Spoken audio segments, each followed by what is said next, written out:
মা অঙ্ক বোঝে না, 1 চামচ ভাত চাইলে প্লেটে 2-3 চামচ তুলে দেয়। কোথাও যাওয়ার সময় আমি 50 টাকা চাইলে 100 টাকা পকেটে ঢুকিয়ে দেয়। মা ইংরেজিও জানে না, আই হেট ইউ বললে মানে না বুঝে আমাকে ভালোবেসে বুকে টেনে নেয়। মা মিথ্যেবাদী, না খেয়ে বলে খেয়েছি, পেটে খিদে থাকা সত্ত্বেও নিজে না খেয়ে প্রিয় খাবারটা আমার জন্য যত্ন করে তুলে রাখে। মা বোকা, সারা জীবন চিনির বলদের মতো সংসারের উন্নতির পেছনে ছুটে কাটিয়ে দেয়। মা চোর, আমি বন্ধুদের সাথে পিকনিকে যাবে শুনলে বাবার পকেট থেকে টাকা চুরি করে আমার হাতে গুঁজে দেয়।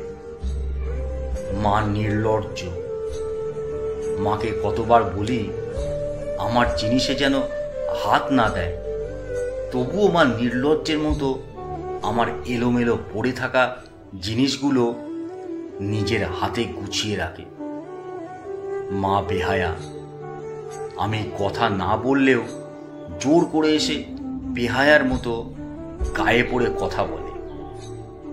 রাতে ঘুমের ঘোরে আমাকে দরজা দিয়ে উঁকি মেরে দেখে যায়। মায়ের কোনো কমন সেন্স নেই। আমার প্লেটে খাবার কম দেখলে খোকা এত কম খাচ্ছিস কেন বলে সবার সামনেই জোর করে খাওয়ায়। মায়ের চোখে আমার স্বাস্থ্য কখনো ভালো হয় না। মা কেয়ারলেস, নিজে কোমরের ব্যথায় ধুকে ধুকে মারা গেলেও কখনো ডাক্তার দেখানোর কথা বলে না, অথচ আমার একটা কাশিতে তার দিনটা যেন ওলট পালট হয়ে যায়। মা আনস্মার্ট, মা নতুন দামি শাড়ি পরে না, ভ্যানিটি ব্যাগ ঝুলিয়ে স্মার্টফোন হাতে নিয়ে ঘুরতেও যায় না। সারাদিন সন্তানের ভালো মন্দের কথা চিন্তা করে কাটিয়ে দেয়। মা স্বার্থপর, নিজের সন্তান ও স্বামীর জন্য মা দুনিয়ার সব কিছু ত্যাগ করতে পারে।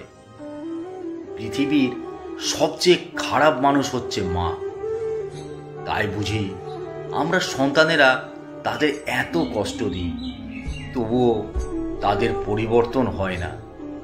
প্রতিদিন এসব আচরণ তারা বারবার করে। নিজের পায়ে দাঁড়াতে শিখেই আমরা তাদেরকে আমাদের জীবন থেকে দূরে সরিয়ে রাখি, তবুও তারা নির্বোধের মতো সৃষ্টিকর্তার কাছে আমাদের জন্য প্রার্থনা করে। সারা জীবন তারা আমাদের ভালোবাসা দিয়েই যায়, বিনিময়ে শুধু দিনে একবার হলেও সন্তানের মুখে আদরের মা ডাকটা শুনতে চায়।